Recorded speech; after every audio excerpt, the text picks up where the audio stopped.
Well, well, well. We are up against Sodek in the 8th round. We're locked for top 8. Super, super locked. Sodek is not. Well, he probably is, because if he's paired up against me, then he has to be locked. And...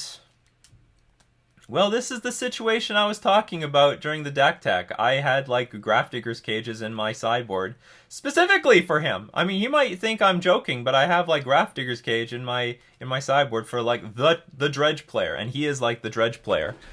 And he plays the Modern Challenges pretty often, so... but, like, for 3 weeks, I basically didn't play against him or Dredge players, so I took them out. If I remember correctly, I keep this hand, and I think that's a blunder. This hand cannot race Dredge at all. It's just a bad hand. I can't go, like, turn 1 land pass, even though I think I won the die roll. The thing that makes it enticing to keep some hand like this is that if he's got a slow rollout, the hand will be fine. But if he doesn't have a slow rollout, I have no damn chance, and I should be more aggressive. So this should have been a mulligan. I think this could have... I could have taken an aggressive mulligan to find an Ether Vial, find a Kamena Speaker or something. Or even find Force of Negation. Force of Negation is also very good in this matchup. So I have nothing. I just have a bunch of 2-drops. Anyway, so he goes Shriekhorn. And because he's Sodek, he's not going to brick on his Shriekhorn. He's going to find everything. That's how Sodek rolls. So I start with the Lords because I do want to try to tempo him out with Merfolk Trickster somewhere down the line, like Merfolk Trickster or Prized Amalgam. Playing Trickster right now is pointless. Like, let's say he finds Prized Amalgam and he puts into play at end of turn. Then it's already tapped. It doesn't matter. I don't get anything out of Merfolk Trickster. So, of course, Sodek. That's why this deck is basically... this is why this is your deck. You know, against other Dredge players, there's some chance that they can miss off this Shriekhorn. But when it's Sodek, there's a 0% chance he's going to miss. So he finds a Dredger. So the game's afoot. Finds Creeping Chill and another Dredger. I mean, once you find the first Dredger, usually everything falls into place. Life from the Loam, sure. So I'm basically, from this point, I'm dead. I can try to win. What was the point of this? Oh, he's got Conflagrate in his graveyard. I was like wondering, why don't I play my Lord?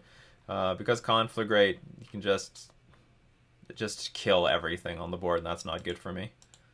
I mean, I could have Force Negation in my hand, but it's not like a huge risk for him to try something like this, because he can just rebuild his board anyway. And Force Negation will at least eat up like one of my threats. He has some life to work with. So the idea is play Merfolk Trickster at end of turn and play double Lord and then hopefully overload the Conflagrate. Now, if everything is a 4/4 creature, it will be harder for Conflagrate to eat up, even though he can still fill up his hand by quite a bit. Anyway, he's just going off.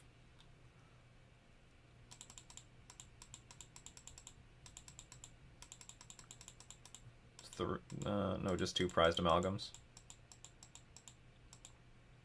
I look for a land. I'm going to... I can't win here. I'm going to attack for 9. He blocks 1. But the problem is the Conflagrates will kill me. There's just nothing I can do about it.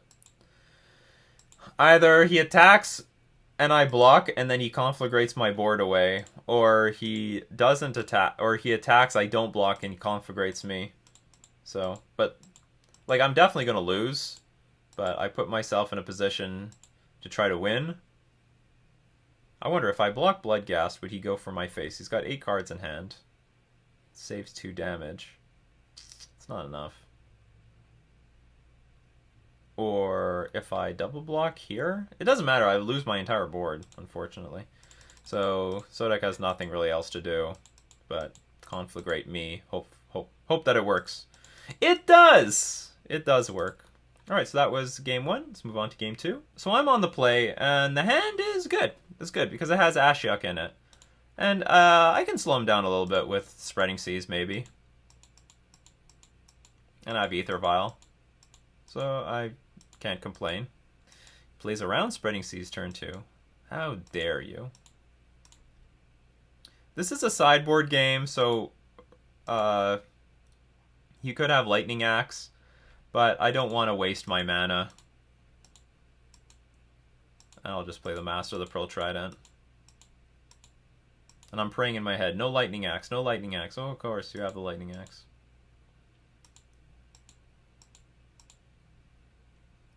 So the dredges aren't the most beautiful, but they're fine. One good thing, I'm happy that I drew the third land so I can actually get the Ashuk in play by turn 3. So some good stuff happens. He runs out the Life from the Loam, getting 2 fetch lands. That's beautiful, because Ashuk is going to nail those fetch lands. And we keep drawing some threats, so that's good. So I get Ashuk out. And, you know, I don't have Grafdigger's Cage, but hot damn, Ashuk actually did a pretty good job.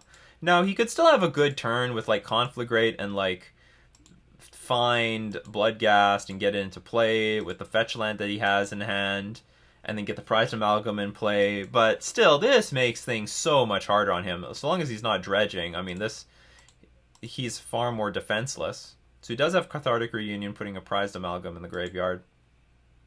But the Dredge is pretty bad, and we're going to eat the Prized Amalgam on our turn. Don't remember what I put into play. Probably the Master of the Pearl Trident. Say I'm going to Spreading Seas one of these lands. If he's playing the fetch land, then that means he doesn't have any other lands in hand.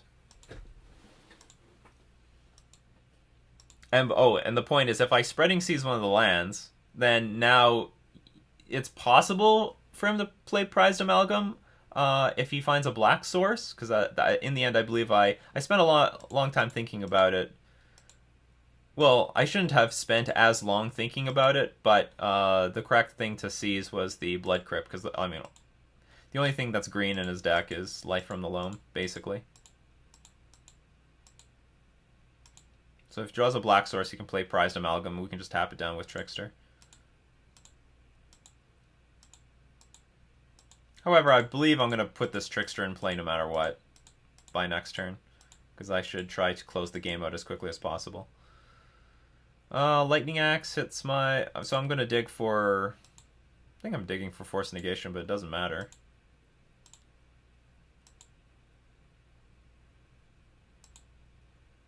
Find a Lord, great. So I'm going to replace that with a Lord. Just keep eating the opponent's stuff. Draw another Ashuk. I can't say the game is over, but, you know, it's looking good. It's looking pretty good. I'm happy. Are you happy, Sodek? I'm happy. Blood Crypt, here comes the Prized Amalgam. Here comes my Trickster. Oh, I don't play...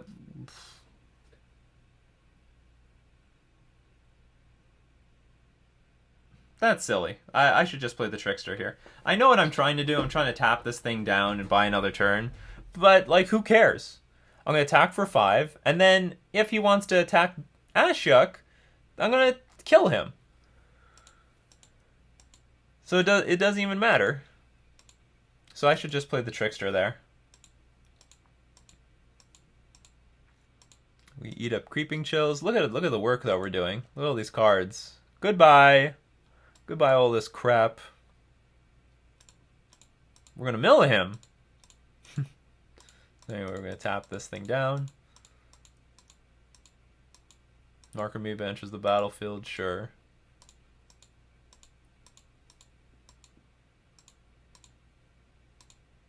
Merfolk Mistbinder, great.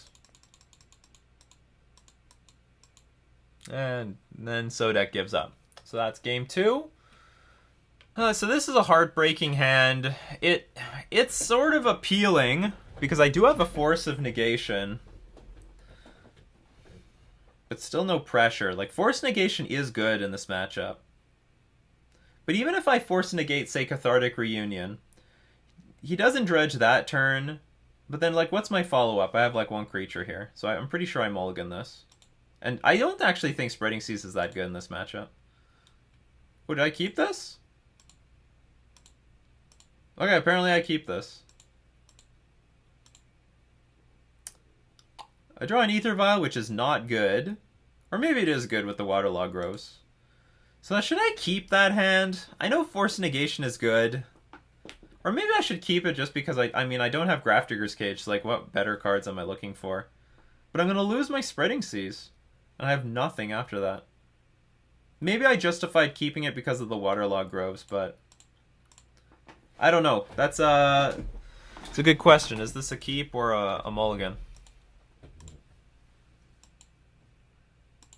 I mean, I'm on the draw, so I'm going to draw an extra card, but it's a still no real pressure.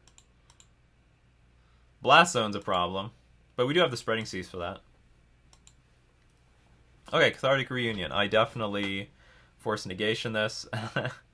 And given the board state, given like Blast Zone, and Blast Zone's always going to be a long-term problem because it's just going to eat all my creatures on the battlefield. We have to Force Negate the...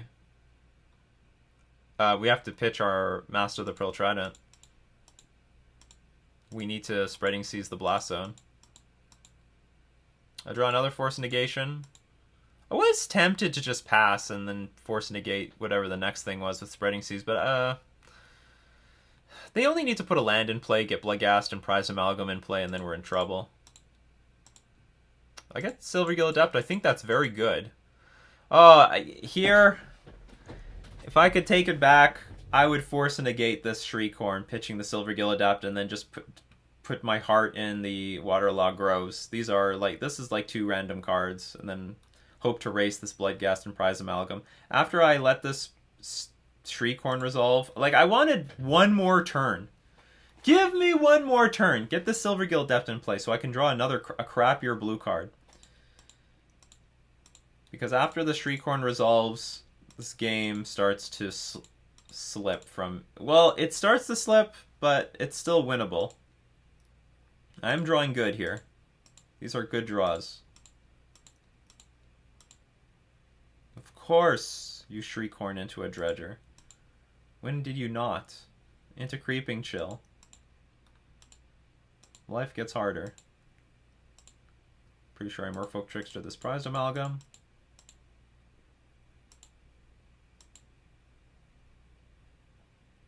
Why? Oh, I was holding up Force Negation because I know that they put, I think, Life from the Loam in there. Oh no, what the hell am I doing here? Oh, I just wanted to hit the Narcomoeba. Because this was still... Narcomoeba not only represents damage, but also represents a good blocker against my Silvergill Adept. So if I have any chance of racing... That's interesting that he attacked with the Narcomoeba. I mean, I guess he's better off being aggressive than being defensive. I cannot remember my mentality in this game. I do remember, though, that there's like a state of fuzziness at one point. And it might be coming up soon.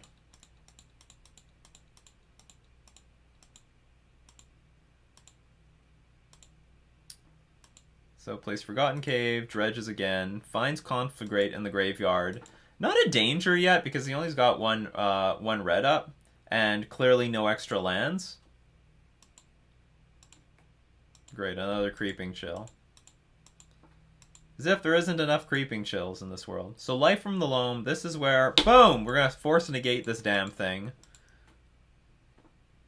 We might have to deal with Life from the Loam in the future, but that still is going to be another turn of, like, dredging Life from the Loam, casting Life from the Loam, get the lands. Now here, I think, is the ultimate blunder of this match. I'm not sure what exactly happened here, but I think he took some time, but I got confused to who had priority, and I ended up clicking through the beginning of combat step. I meant to play Merfolk Trickster here, and it makes a big difference in this game.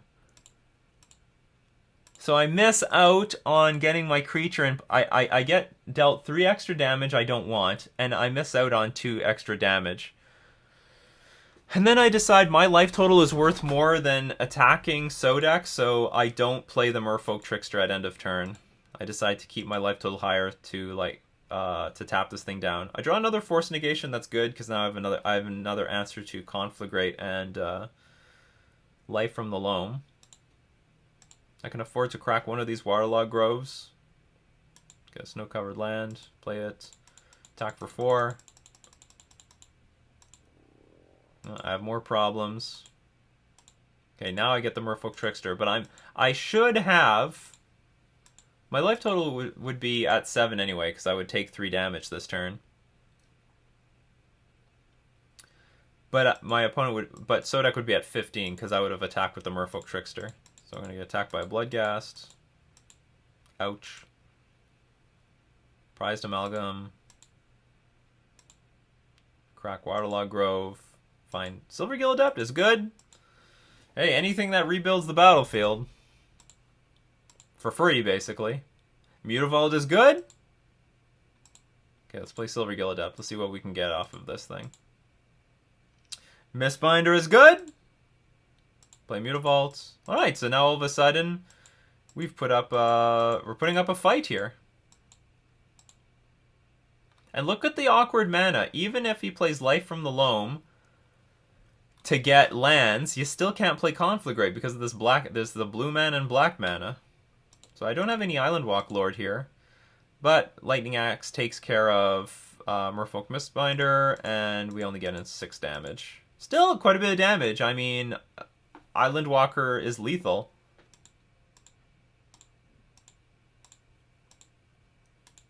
So Life from the Loam played, lands received. I have to chump block here though. I have to chump block with both Silvergill Adept and my Mutavault, so I'm only going to have 9 power in play.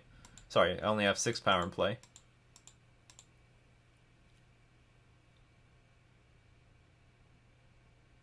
I don't remember the point of getting this Bloodghast into the graveyard.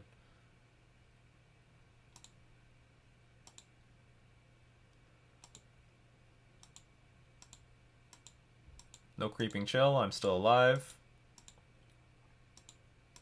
I'm still alive! But I don't know how to win this game now. And I draw the Lord of Atlantis, so I can kill him. I can put him down to 2. But that's the 2 damage I missed with the Trickster! Oh! It's like the sort of mistake that can only happen on Magic the Gathering Online, but not real life, because I'm like waiting for him to say declare attacks, but instead I just click through the beginning of combat step. So anyway, I die. So we're just gonna go through this. I play like a Lord of Atlantis, but you know, after all these blocks, he knows it's over. This can't be good. I force negate the stupid Conflagrate just out of spite. And I'm dead. So wasn't completely undefeated in the Swiss. Sodek got me. But we're still into the top 8. So let's move on to the quarterfinals. I won the die roll. Hooray for me. This hand, it's like, you have to mulligan it. It's not good. If you play turn 1 Commander Speaker, then you can't play Silvergill Adept on turn 2. So it's just a mulligan. Hand is way better. Way better. Just dump the island. I have no idea what my opponent's on. He's offline. Inquisition's gonna eat something. Looks like Death Shadow at first. I know it's not though. But I did play it as if it was Death Shadow. So Emery, so now I'm like, alright, this is Whirza. Oh yeah, this is as Whirza as it gets. You got the Whir and the Urza. Got the Whirza online. So, like, going into this, I feel a bit awkward because, you know, I hate that they can kill you out of nowhere, but at the same time, you know, there's islands. Force Negation was a great draw, so now I can counter Whir of Invention or Ensnaring Bridge or any of the combo pieces, and I have 2 Island Walk Lords in place, so that's perfect.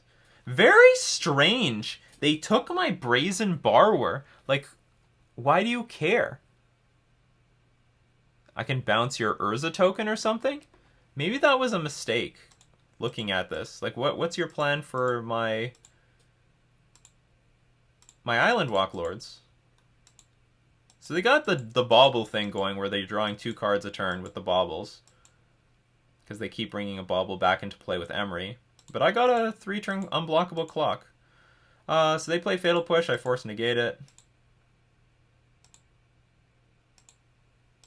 Because I need my clock. If I don't have a clock, I can't win. Simple as that. Misty Rainforest sucks. I'm going to keep it in my hand to give the at least force my opponent to play Thoughtseize or something on me. It's not valuable in play for me at all. And though they start getting desperate, they I mean, they shock them. They fetch. They're at 7 now. They can't fetch anymore. Basically, no fetches or shocks. They get Inquisition of Kozilek. You know, find out what on earth is going on in my hand. It's an odd thing to bring. They targeted it, but they don't bring it put on top of their deck because they don't want it. There's just nothing to target for.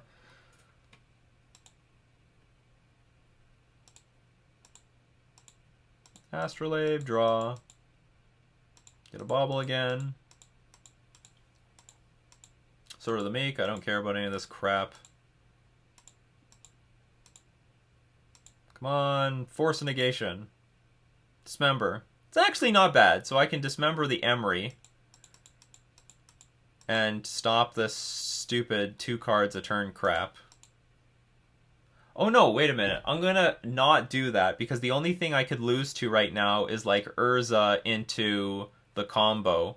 So like there is nothing important. Usually you do want to dismember this. If our opponent had a very high life total and we know this game is going to go longer, it's good to dismember the Emery because it's worth, like, I don't know how many cards they've drawn so far out of their deck. But dismembering right now I don't think is worthwhile. Am I going to do that? I think I should just wait for Urza.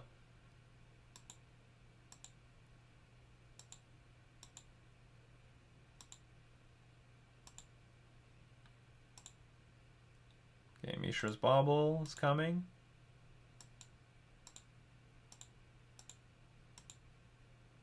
Urza's coming.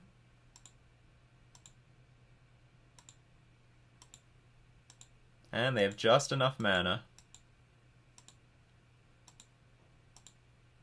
So I don't know if I saved my ass. It's possible that dismembering Emery would still work because they wouldn't have the Mishra's Bauble in play to cast this Whir of Invention. But I would rather save the dismember for Urza. So with Sword of the Meek in play, all they need to do is find Thopter Foundry and tap it for mana, sacrifice Sword of the Meek, and they combo off. But in they're Whir of Inventioning for 2. But in response, I'm going to kill the Urza. I'm going to be done with this crap. Yeah, you get your Thopter Foundry. It's useless. It's absolutely useless. So we win game 1 against Whirza. Good result. Move on to game 2. I think the hand is bad, but I think I keep it anyway because it still has some early aggression. Turn 1, Commander Speaker. Turn 2, maybe bounce. Actually, bouncing anything sucks. Maybe I should mulligan this hand. The good thing is, though, like, Brazen Bar is, like, nice in this matchup because you can, even bouncing, well, when Urza comes into play, bouncing the Construct token is worth it. The problem with Borrower, let's see my sideboard plan. Took out the Spreading Seizes because, I mean, they have islands. Took out the Force Negations because I do find that this is an attrition-based matchup. It's nice to hit the Whir of Invention. It's nice to hit, like, an Engineered Explosives, but I'm going to depend... When it comes to the graveyard, I'm going to depend on Relic of Progenitus because I also still want to beat that Mystic Sanctuary. What else?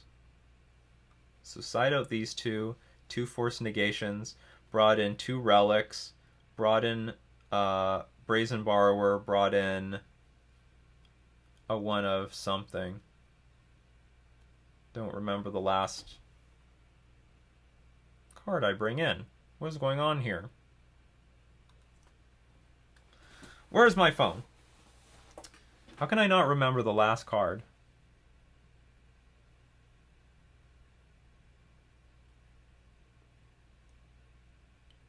Oh, I brought in the Ashyuks. I don't know about that. Okay, I brought in Ashyuk. Probably it's good. I totally didn't remember about that because they need to use Whir of Invention to search their library. They need to use fetch lands to search for Mystic Sanctuary. So and keeping their graveyard clear.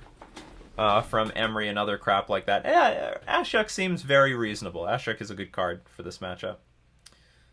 I left the Chalices because they're like okay, but I think I had better cards to bring in. And I think Brazen Bar was just basically I don't love it in the matchup because it can get blocked by a Thopter token, but you still need some way to bounce that Ensnaring Bridge. You need to bounce that bridge. You don't bounce that bridge, you're dead. So it looks like I keep this. Again, not in love with the hand, but we have a 1-drop thing to do. I draw another Brazen Bar where that sucks. Opponent doesn't have anything to do. They play Watery Grave. I do draw Master of the Pearl Trident. That's basically the nuts. And our opponent did not have, what's it called, Mystical Dispute. So that worked out for us. Alright, Dead of Winter. That does not work out for us. But we do have a bunch of flash flyers. I play the Botanical Sanctum because this thing comes into play tapped if I have more than 3 lands in play. Okay, Urza. I think in response I play Brazen Borrower. No, I don't. I should, though. Just to play around Mystical Dispute. So I have a lot of Brazen... I don't need to Petty Theft this turn. I can Petty Theft on my next turn. I just want to put something that will put a clock on the battlefield. Merfolk Trickster is very good. Now I don't even need to Petty Theft anything. I can just play the Merfolk Trickster on my main phase. Oh, I don't even play Merfolk Trickster. The hell?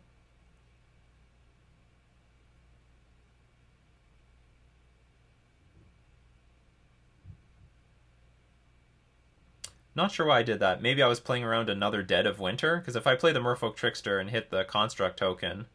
Because I can bounce Urza. That's not a bad play. It's not too bad. I'd like to Petty Theft the Urza. Inquisition...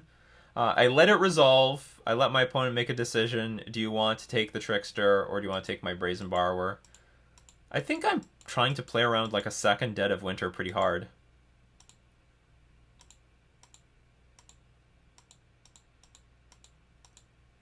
So I tap this thing. Oh, so anyway, the position's pretty good. Attack for 7. Put my opponent down to 6. And I'll tell you what I think is going on. If my opponent has 4 lands in play and they're not doing anything, they've got a bunch of Urzas in hand. It's basically my read. Yeah, it's basically my read on the situation. Now, do I play the Relic? Because if I play Relic, they can, in response, crack Flooded Strand, get Mystical Sanctum, put Dead of Winter back on top of their deck. But if I don't play Relic, I can hold it. They're going to get that stupid Dead of Winter anyway, and I can play Brazen Borrower at end of turn. Let's see what I do. Okay, I just let them do it. Because it's... okay, so at their upkeep, they're going to get Dead of Winter again.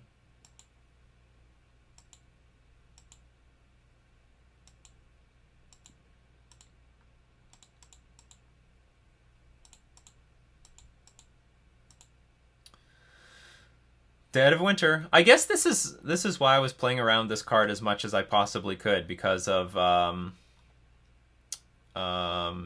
because I know they can always just play a fetch land, Mystic Sanctuary, Dead of Winter back on top of their deck, and I have to fight through these things. But good news is that they're at 5. That's a very vulnerable life total. We'll play Brazen Borrower. It's a good clock. I can afford... I don't know what order I do this, but probably it's Relic, crack Waterlogged Grove to see if... No. I guess the best thing I can do is crack Waterlogged Grove, see what I draw. Oh, sorry. Fetch first to thin the deck, crack Waterlogged Grove. I just draw another Waterlogged Grove, so not important. I play Relic of Progenitus. Attack for 3, and now I'm feeling pretty comfortable. Our opponent needs to rep a very specific spot removal spell here. And there's just so many ways I can win from here. Any Island Walk Lord wins with the Mutavault. Merfolk Trickster wins with the Mutavault. All roads lead to Rome. I'm going to attack for 1. Represents that they're going to play another Urza. Here's the second Urza.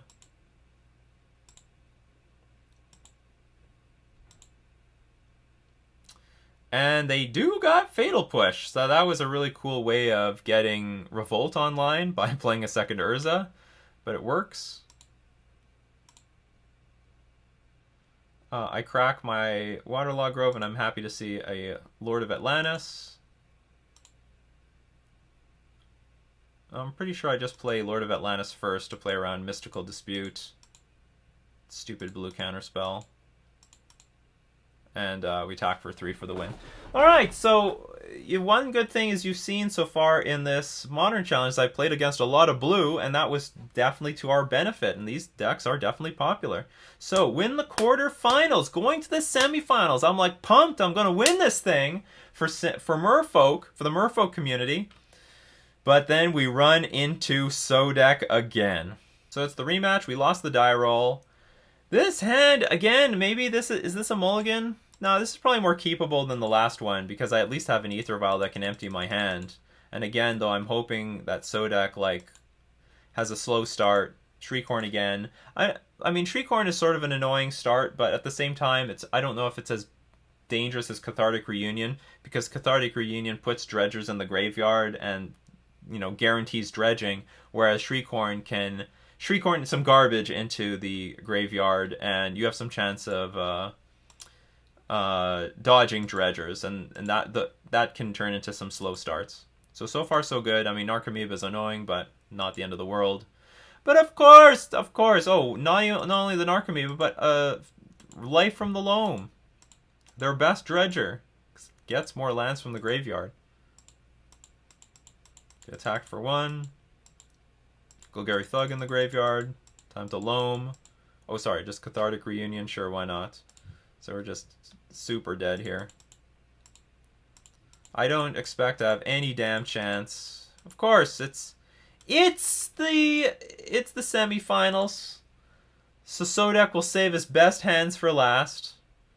But just Shriekhorn, 2 damn activations, and now I'm facing 6, 7, 8, 9 power on the battlefield. I don't know how many creeping chills have been hit so far. 2 creeping chills, of course. Absolutely. I mean, half the threats. He's gone through half his deck, I guess. So anyway, I draw some stuff, but it's pointless. I play nothing because it's pointless. And I just die. There's no way I can come back from this. It's impossible. So anyway, that was game 1. Let's move on to game 2. So this hand is just way too weak. 2 creatures, Ether Vial, I mulligan it. This hand's way better. This hand's good, actually. I like this hand a lot. We can draw some more cards with Silvergill Adept. Don't have Lords, but at least we have Force of Negation, and that's, I think, one of the better cards in the matchup. And if I remember correctly, I'm going to dump like a Botanical Sanctum. We can work off of 1 land because we do have Kumena Speaker to put at least something in play by next turn. And by default, I plan on force negating, pitching the Merfolk Trickster. Trickster's not the most amazing card in this matchup anyway. I mean, it's something, but it's not great. Drawing that Kumena Speaker was beautiful, because now that allows us to put a lot of pressure on the battlefield. The double Kumena Speaker draw with the Ether Vial is great. Especially on a 1-lander.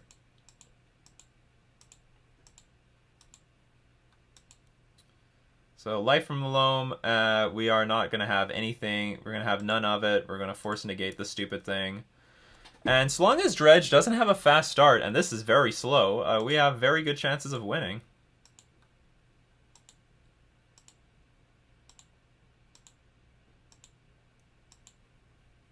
Kumena Speaker is in play. I draw a Force Negation, so that's going to make things tough, because I do really want to Force Negate whatever the hell he's going to play. If he played another Dredge card, like, I don't know, another Life from the Loam, I would Force Negate it. Or would I? Maybe not, because I have a 2-turn clock if I attack with the Kumena Speakers and Silvergill Adept. But it's a tough call. It's a tough call. Maybe if it was Cathartic Reunion and put a bunch of dredge cards in the graveyard, maybe that's what would make me do it. Anyway, we don't have to deal with that, so we play Silvergill Adapt, draw a card. Sort of hoping for a blue card here. Attack for 6. Play Breeding Pool tapped. To limit the amount of damage I take. Gotta keep that life total high. He's gonna fetch. He's gonna pray. So Cathartic Reunion, gonna do something. But none of this really matters. Bloodghast can't block, neither can the Prized Amalgam.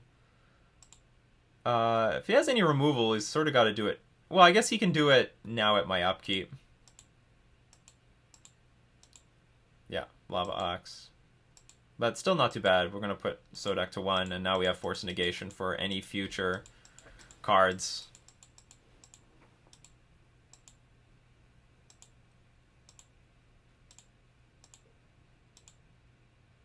Creeping Chill, yeah, Force Negate this. I mean, we were beating it anyway, so it didn't matter. Because we can just attack for 4. This only puts his life total to 4, and we have 6. We're attacking for 6 damage, block 1, deal 4. So we do get game 2. We do get game 2. We didn't even do it with Hard Hate. We just do it with Force Negations. Force Negation is definitely good in this matchup. It's one of the few things that like can help us in game 1. So that was round 2, and now we're playing for round 3. Sorry, this is game 3. So the hand is like, oh, we're on the draw, but we have like, if we draw a green source, that's going to be nice because we can play Command Speaker on turn 1. We've got Lords, we've got Pressure, we've got some interaction, we've got Relic of Progenitus. I sort of want to mulligan this, but I decide to keep it. Maybe this is a mulligan because maybe we should not keep awkward hands, but I decide to keep this. I at least have something. So he goes turn 1 Shriekhorn. I do not draw. I mean, I still have a turn 1 play. I've got Relic. So there's Narcomoeba. He keeps it in the graveyard, which is smart because the other card is a Dredger. So if the Narcomoeba entered the battlefield, I can hit the Dredger, but now the Dredger is going to dredge! Do the dredging thing. But there's nothing else in the graveyard, so that was good for us. Get another Merfolk Mistbinder. I'm like, ugh, this is not good. I think I just play an island and pass. I can hold up the Relic, or I can play Trickster at end of turn. Alright, one more bullet left on this Shriekhorn.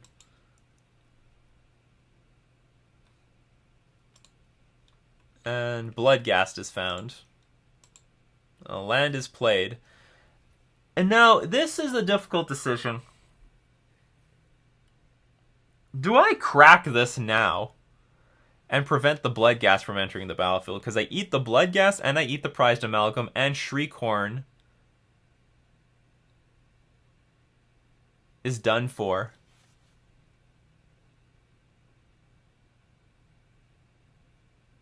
Here's the deal. And actually, do you know what? I didn't think about this at the time. Sodak just took 2 damage to play this Blood Crypt. He has to have Cathartic Reunion. And if he has Cathartic Reunion, I would rather... Like, if I don't exile stuff right now, he will not play Cathartic Reunion. I don't think he will. I mean, maybe he will. Maybe he'll dump 3 random cards and then to draw... Or, sorry, dump 2 cards to draw 3 random cards. Like, maybe he'll do that. But the point is, if I don't crack Relic here, I have to deal with a Bloodghast, but I don't have to deal with a Cathartic Reunion this turn. Because I'm in no position to erase a Cathartic Reunion if it's a bunch of Dredgers. So that's the crux of this match I'm not sure about. And he's so strongly representing it. He shocked himself. Like, how do you not have Cathartic Reunion?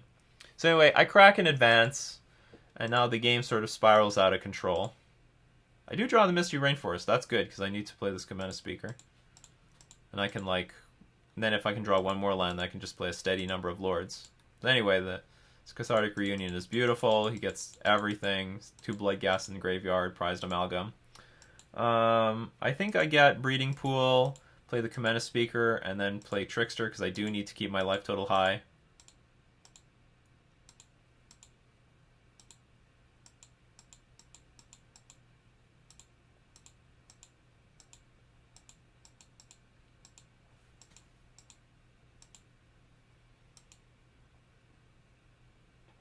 You know what? You could debate. Maybe I didn't have to play this Trickster. Maybe the correct thing was to play a Lord. Because then after I have 2 more Lords in play, everything's like a 4/4 creature, and I'm not even that worried about a Prized Amalgam. Maybe that was the best play. And at the very least, after 1 removal spell, I can block the Bloodghasts. I didn't think about that at the time. Maybe that was the best thing to do. Alright, now I'm going to get the Lords in play. And now I'm on blocking duty. Well, a little bit of a blocking duty. So I have to hope that he doesn't have removal. If he doesn't have removal, I'm in okay shape, because he's not threatening to kill me next turn. But I am threatening to, in some ways I'm threatening to kill him.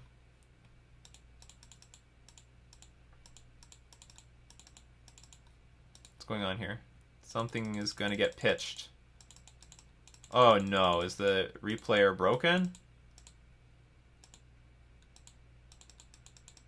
Oh, the replayer is broken. So what ends up happening is, I believe that a lightning axe hits one of my creatures, shrinking my creatures down to 3/3s. Was it lightning axe? Well, obviously the replayer is broken. I don't remember how this game actually ended now, but I think there was a lightning axe involved, and it put me in a really bad spot, because I'm not attacking for nearly as much, and now I can't block the Bloodghast. Like, my hope was I can block these Bloodghasts with my 3/3s. So what ends up happening is I get hit with, pretty sure it was a lightning axe. I only attack for 6. He attacks for everything. This is 6, 10, 11 damage. I think I take it all, but it doesn't matter.